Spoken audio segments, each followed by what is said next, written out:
muita pressão em cima do presidente da Câmara, Hugo Mota, justamente para tocar adiante o projeto de anistia. Confira a reportagem de Luciana Amaral.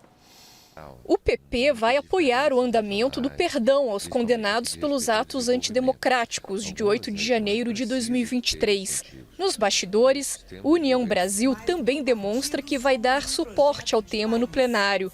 Os partidos, juntos na Federação União Progressista, anunciaram o desembarque oficial do governo Lula nesta terça-feira. A ordem é que os filiados às siglas em cargos na gestão petista renunciem, sob o risco de serem expulsos das legendas. Isso inclui os ministros do Turismo e do Esporte. A oposição comemorou a decisão. Em conversa na casa do deputado Zucco, líder do grupo, ficou decidido aumentar a pressão contra o presidente da Câmara dos Deputados, Hugo Mota, para que o projeto da anistia seja votado nos próximos dias. Mota negou a possibilidade para agora, mas deixou a porta aberta para uma votação nas próximas semanas, especialmente depois do julgamento no Supremo. A oposição afirma que vai retomar o tema em outros encontros. A base governista vê o projeto da anistia como uma interferência nos trâmites do judiciário e classifica a medida como inconstitucional. O argumento é o de que crimes contra o Estado Democrático de Direito não são passíveis de perdão. A gente não quer que paute essa semana, não quer que paute depois. Nós vamos lutar muito para que o parlamento não entre numa aventura. Para nós seria uma aventura, uma irresponsabilidade. O líder petista citou a presença em Brasília do governador de São Paulo, Tarcísio de Freitas. Isso para articular o andamento do projeto da anistia. A movimentação de Tarcísio se deu depois de um pedido do próprio ex-presidente Jair Bolsonaro e deu um novo fôlego para a pauta. Tarcísio é visto como um aliado fiel de Bolsonaro. Nos últimos dias, o governador afirmou que, caso ele seja eleito presidente da República, vai conceder o indulto presidencial a Bolsonaro. Tentando enfraquecer o ministro do STF, Alexandre de Moraes, a oposição ouviu o ex-assessor do Tribunal Superior Eleitoral, Eduardo Talhaferro, na Comissão de Segurança Pública do Senado. Ele acusa Moraes de fraude processual. Os oposicionistas defendem que as denúncias afetam o julgamento do Supremo envolvendo a suposta trama golpista. Talhaferro é denunciado pela Procuradoria-Geral da República por violação de sigilo funcional envolvendo o vazamento de mensagens trocadas entre servidores do gabinete do ministro. Jussara, vamos voltar lá à sua participação inicial no programa, eu não esqueci não. Você nos deu uma descrição das várias etapas de como que a oposição se programou do ponto de vista político, das ações políticas dela, em função do dia do julgamento. E ali você já vinha citando isso, ou você não tinha citado ainda a questão de ouvir o ex-assessor do Moraes, do Tagliaferro. Ele está lá na Itália, falou remoto, nas redes, na repercussão bolsonarista, isso foi tratado como uma bomba. Tudo faz parte de um conjunto. Agora, o timing é fundamental nesse conjunto. Em que medida esse timing se acelera ou não, na sua visão aí de Brasília? Neste momento, o que dá para entender é que de todas essas iniciativas, essa ofensiva que a oposição fez hoje para reagir ao primeiro dia de julgamento, a que parece estar ganhando mais força é a questão do PL da anistia e que há essa pressão sobre Hugo Mota, o presidente da Câmara, e uma admissão do líder do PT, Lindbergh Faria, que vai precisar lutar para travar. O que estava acontecendo antes? Vac, o PL da anistia era uma briga ali da oposição, liderada pelo Partido Liberal, legenda do ex-presidente Jair Bolsonaro. Agora, com a entrada de Tarcísio, Ciro Nogueira, do PP, União Brasil, outros, inclusive Marcos Pereira, que é o presidente do Republicanos, que nos bastidores também participou dessa conversa, isso faz com que ganhe mais força agora, o avanço da anistia. Agora, se esse time será o suficiente para que não tenha um entrave do STF em relação a esse avanço da pauta da anistia, aí é outra história. Só para resumir e te devolver, Vac, tem uma percepção nessa conversa que eu disse que foi feita no dia 19 de agosto aqui em Brasília, traçando essa estratégia, o que eles falaram é o seguinte: precisamos fazer o movimento do PL da anistia, mas tentando baixar o tom em relação ao STF. Pelo que a gente viu dos recados já dados hoje para Alexandre de Moraes, na leitura do seu relatório, o recado foi dado: pacificação não é impunidade. Gustavo, há uma esperança muito forte por parte das correntes políticas da oposição. Eles organizaram hoje, criaram o que a gente chama em política de um factoide. A palavra é neutra. Factoide é criar um fato político, é apenas isso. É uma descrição do que eles fizeram hoje, ao ouvir um ex-assessor do ministro Alexandre de Moraes.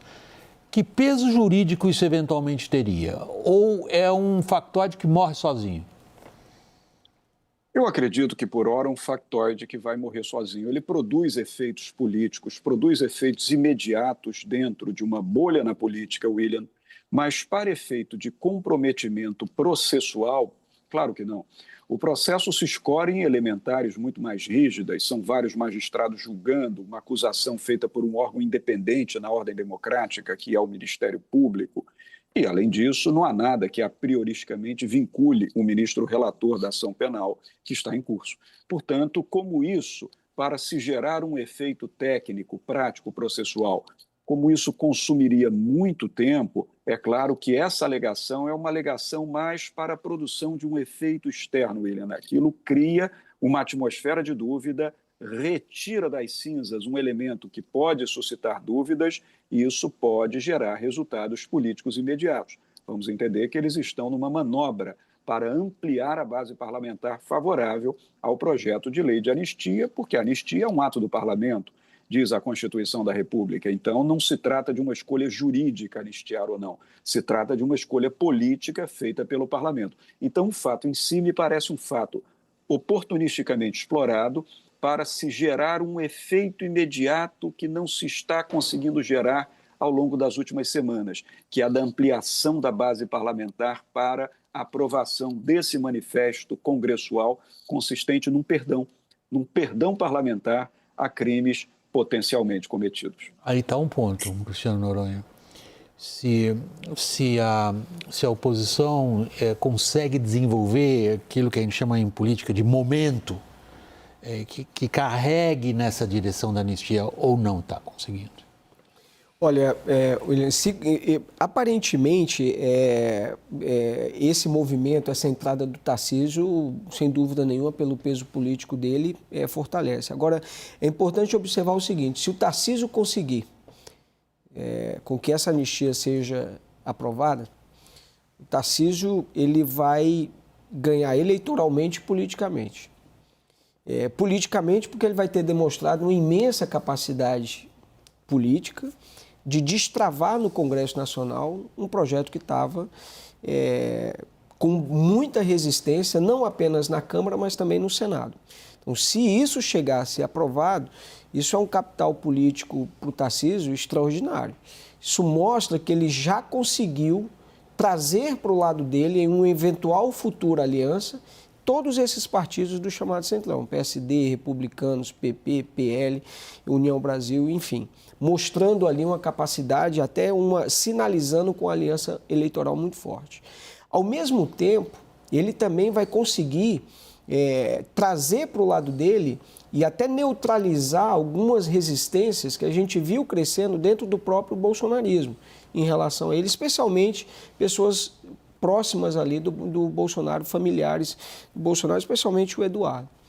Então, se o Tarcísio consegue fazer isso, acaba como sendo, aumentando muito ali a probabilidade dele vir a ser o candidato do Jair Bolsonaro. É uma ótima provocação que você faz, porque você está descrevendo o que são grandes aspirações de um agente político, no caso, o governador de São Paulo. A aspiração é grande.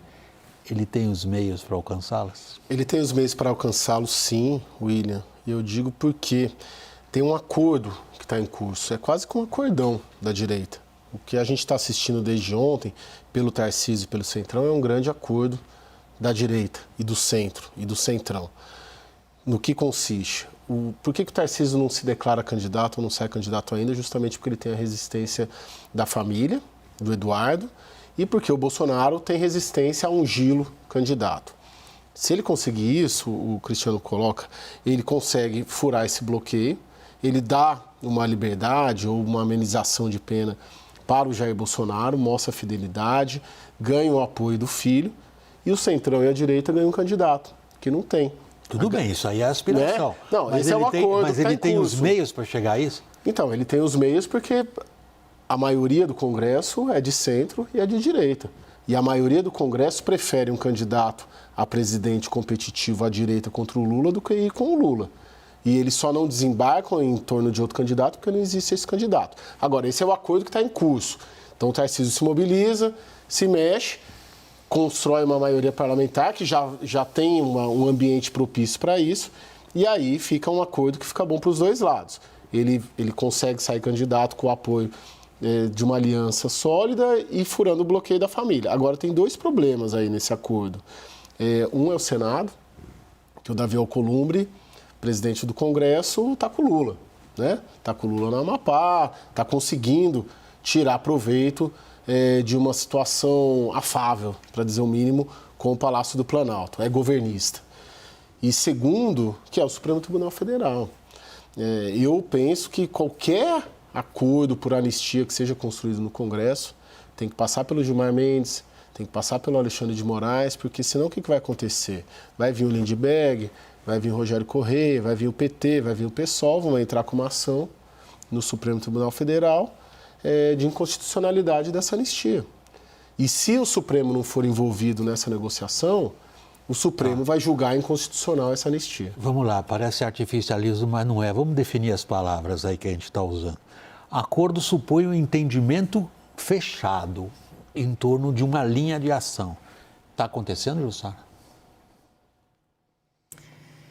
Olha, William, tem uma percepção aqui de que essa linha de ação em relação ao Supremo Tribunal Federal, de algum acordo, como eu estava dizendo aqui, de buscar algum entendimento, um meio do caminho para evitar ferir sensibilidades na corte. Em relação ao Tarcísio de Freitas, que vocês estavam mencionando, sobre o futuro dele, claro, ele tem negado que vai ser candidato à presidência porque ele precisa se entender com o Bolsonaro, que teme perder liderança. Por outro lado, ele também precisa atuar de um modo e que não pareça agressivo ao Supremo Tribunal Federal. Inclusive, Tarcísio de Freitas costuma ser criticado pelo filho de Bolsonaro, Eduardo Bolsonaro, que está nos Estados Unidos, por essa interlocução com a corte. E aí, esse é o meio do caminho que eles estão tentando encontrar para tentar avançar com esse projeto. Claro, o que eles estão dizendo também é que é preciso construir algo que não se assemelhe numa anistia ampla, embora publicamente isso seja dito, mas o mais possível, o mais provável que eles acham que pode ser uma alternativa é um texto que possa equilibrar esse perdão aos envolvidos na trama golpista. Gustavo, observador profissional que você da atuação do Supremo, que chances você dá do Supremo sequer considerar um acordo?